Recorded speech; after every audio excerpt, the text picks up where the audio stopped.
Green chicken సింపుల్గా ఇంట్లో ingredients తోటి ఎలా చేసుకోవాలో ఈరోజు చూద్దామండి. దీనికోసం ముందుగా ఒక మిక్సీ జార్లో కొబ్బరి తీసుకున్నాను. ఎండు కొబ్బరైనా పచ్చి కొబ్బరైనా ఏదైనా బాగుంటుంది. దాంట్లో పచ్చిమిర్చి, పుదీనా వేసుకొని కొద్దిగా గరం మసాలా వేసుకొని గ్రైండ్ చేసుకొని పక్కన పెట్టుకోవాలి. తర్వాత ఒక ప్యాన్ తీసుకొని అందులో ఆయిల్ వేసి సాజీరా ఇంకా ఆనియన్స్ వేయండి. ఆనియన్స్ కొంచెం ఫ్రై అయ్యాక కలర్ మారాక అందులోకి పసుపు ఇంకా అల్లం వెల్లుల్లి పేస్ట్ వేసుకోండి. అల్లం వెల్లుల్లి పేస్ట్ పచ్చివాసన పోయే వరకు వేయించుకొని తర్వాత చికెన్ వేసుకోవాలి.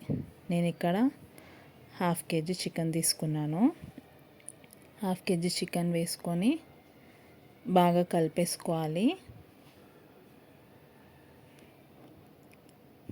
బాగా కలిపేసుకొని ఒక 10 minutes వరకు ఉడికించుకోండి. మూత పెట్టేసుకొని 10 minutes వరకు ఉడికించుకోండి. చికెన్లోంచి వాటర్ ఊరుతాయి కదా, అవి కంప్లీట్గా ఇంకిపోయే వరకు ఉడికించుకోవాలి. నీళ్ళన్నీ కంప్లీట్గా అయిపోయాక గ్రీన్ మసాలా వేసుకోండి. గ్రైండ్ చేసుకున్న గ్రీన్ మసాలా ఉంది కదా, అది వేసుకోండి. అది వేసుకున్నాక చికెన్కి సరిపడా సాల్ట్ వేసేసి కలిపేసుకోవాలి. ఇది మంచిగా ఉడికినాక తర్వాత ఇందులోకి మీగడ వేస్తున్నాను. ఇక్కడ మీగడ లేకపోతే పెరుగైనా వేసుకున్నా కానీ టేస్ట్ బాగుంటుంది.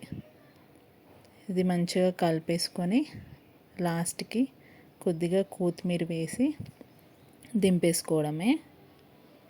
ఇది చపాతీలో కానీ రైస్లో కానీ చాలా బాగుంటుంది. నేను కలర్ వేయట్లేదు, ఆప్షన్ అది, మీ ఇష్టం అయితే వేసుకోండి. ఒకసారి ట్రై చేసి చూడండి. ఇంట్లో ఉన్న ఇంగ్రీడియంట్స్ తోటి చాలా అంటే చాలా టేస్టీగా ఉంటుంది.